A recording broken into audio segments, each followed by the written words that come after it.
ایک دفعہ کا ذکر ہے کہ پہاڑوں کے درمیان ایک چھوٹے سے گاؤں میں لیلا نام کی ایک شوقین لڑکی رہتی تھی۔ لیلا کی چمکتی ہوئی نیلی آنکھیں اور جنگلی گیوب گوئرال بال تھے جو اپنے ارد گرد کی دنیا کو تلاش کرتے ہوئے اچھالتے تھے۔ ہر رات جیسے ہی گھڑی کے 8 بج رہے تھے، لیلا بستر پر لپٹ جاتی تھی اور اپنے تصور سے باہر کی مہم جوئی کے خواب دیکھتی تھی۔ ایک ستارے کی رات جیسے ہی لیلا باہر نکلنے ہی والی تھی، اس نے اپنی کھڑکی کے باہر ہلکی سی چمک دیکھی۔ متجسس ہو کر اس نے اپنے کمرے کی طرف اشارہ کیا اور باہر جھانکا۔ اس کی حیرت میں اس کے پچھواڑے میں سیب کا درخت جادوئی چمک سے چمک رہا تھا۔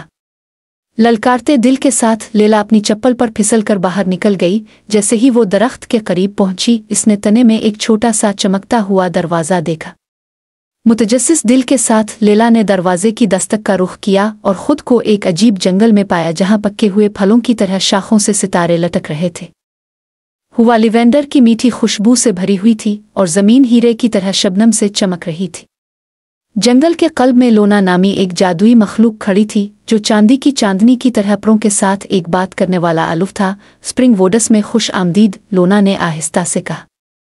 یہاں آپ کے تمام خواب سچ ہو سکتے ہیں، لیکن صرف اس صورت میں جب آپ اپنے اندر کے جادو پر یقین رکھتے ہیں۔ لیلا کی آنکھیں پھیل گئیں جب وہ جنگل کی گہرائی میں لونا کا پیچھا کرتی چلی گئی۔ وہ جھیلوں سے گزرے جہاں مچھلیاں رقص میں اچھلتی تھیں اور گھاس کا میدان جہاں پریاں خوشگوار حلقوں میں گھومتی تھی۔ لیلا نے محسوس کیا کہ اس کا دل اس خوشی سے پھول رہا ہے جسے وہ پہلے کبھی نہیں جانتی تھی۔ جیسے ہی وہ آگے بڑھے، لونا نے جنگل کی کہانیاں شیئر کی، ہمت، دوستی اور حیرت کی کہانیاں۔ اس نے لیلا کو دکھایا کہ کس طرح درختوں کی سرگوشیوں کو سننا ہے جو ماضی کے راز رکھتے ہیں۔ لیلا نے چھپی ہوئی ندیوں کی دھنوں اور چھپے چھپے کھیلتے گوبلنز کی ہلکی سی ہنسی کو پہچانا سیکھا، لیکن جلد ہی رات ڈھلنے لگی اور لونا نے عقلمند نظروں سے لیلا کی طرف دیکھا۔ پیارے بچے، تمہارے واپس آنے کا وقت آ گیا ہے، اس نے کہا، لیکن یاد رکھنا، وسپرنگ ووڈس کا جادو ہمیشہ آپ کے ساتھ رہے گا۔